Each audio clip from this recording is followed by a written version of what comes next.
Nah, dulu keperluan Anggon Jagungan Warung Viewe dan ini juga reuni dengan Mbak Su, selama 2 Sudah 2 tahun. tahun absen, dia kembali dari Bali sebagai filmmaker sekarang Betul, ini. wah. Dan saya dengar-dengar katanya juga kalau nggak salah loh, itu yang menemanikan Mbak Lian juga Su. Yeah. It's true that you nominate Yeah, her? yeah, me and my best friend. Who were the other contestants? Do you know? Yeah, for the final contestants was one woman from Sri Lanka, one man from Kenya, 2 from America, and 1 from the UK. Wow. Yeah, wow. yeah, all really, All of- really talented people. And all of Wow. them involved in peace Peace building, Peace building. and interfaith. interfaith and peace Yeah, building. yeah. Wow. Nah, Mbak Lian terus kalau nggak salah kan dapat hadiah sekitar 100.000 ya, Mbak ya.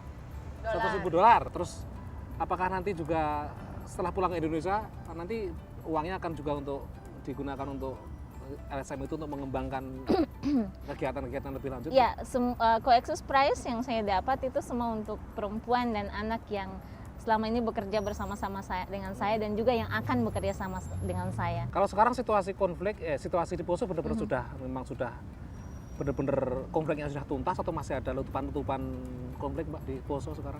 Sejak awal saya berasumsi dan saya percaya bahwa konflik Poso itu kan bukan konflik agama ya, tapi konflik sumber daya alam. Masyarakat harus bertahan untuk tanah yang mereka miliki satu-satunya, tapi banyak kemudian investor yang datang dan mengambil tapi tidak memberikan sesuatu buat masyarakat. Jadi itu masih ada. Tapi konflik dalam pengertian yang selama ini didengar orang, konflik antar Muslim Kristen itu sebenarnya tidak ada. So, Poso is just a slice of Indonesia. Yeah, yeah. And the conflicts there, and also the challenges there, is probably representative of what can happen all over Indonesia. Do you Yeah. see that as well? Yeah, especially because of the conflict sumber daya alam.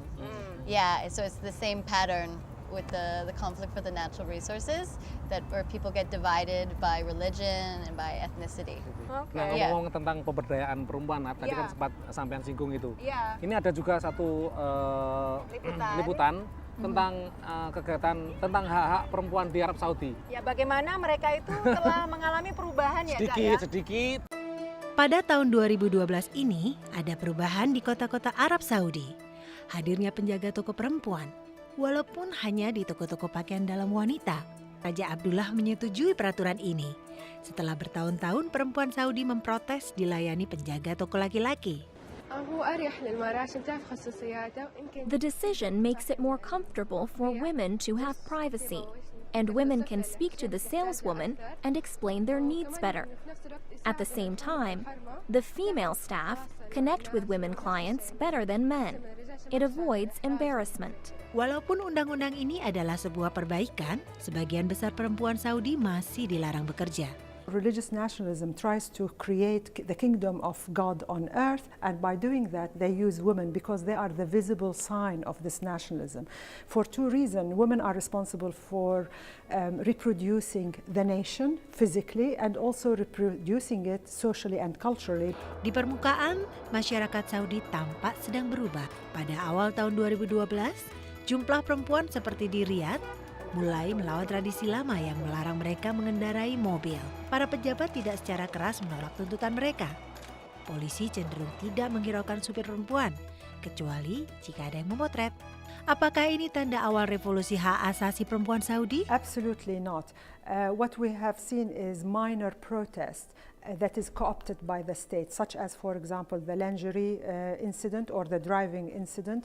They are used in order to show that we have mobilization, in order to show how reformist it is against the background of a conservative tribal society. So these kind of minor gains that women have, unfortunately, are used for purposes beyond women. Walaupun ada kemenangan-kemenangan kecil yang dicapai perempuan Saudi, menurut pengamat, tidak adanya masyarakat sipil di Arab Saudi mengindikasikan akan makan waktu lama bagi perempuan Saudi untuk mewujudkan aspirasi mereka.